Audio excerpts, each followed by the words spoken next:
ఇప్పుడు ఈ కృత్తికలు 6 పిల్లాడికి 6 ముఖాలతో ఉన్నవాడికి 6 పాలిచ్చారు. వాడు పాలు తాగాడు. పుత్రస్త్రైలోక్య విఖ్యాతో భవిష్యతి న సంశయ. కార్తికేయుడని మేం పిలవడం కాదు, 3 లోకాల్లో పిలుస్తారు ఈ పిల్లాన్ని. సరేనా అన్నారు దేవతలు. అప్పుడు వాళ్ళు పాలిచ్చారు. కాబట్టి కార్తికేయుడు అగ్నిలో శివవీర్యం చాలా కాలం నిలవ ఉంచబడి అగ్నిహోత్రుడు గంగలో ప్రవేశపెట్టాడు కాబట్టి పావకి. శరవణములు అంటే రెల్లు దుబ్బుల్లోంచి పుట్టాడు కాబట్టి శరవణ భవ.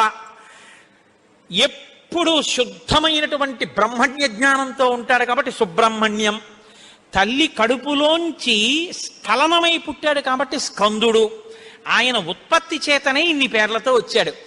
ఏమంటే మీరు ఇంత గొప్పగా ఏదో పాపం నోరు కొట్టుకు చెప్పారు, కానీ మాకు అసలు అనుమానం మాత్రం అలా ఉండిపోయింది. మీరు మంగళం చెప్దాం అనుకుంటున్నారేమో. అలా అనత్సా దేవతలు.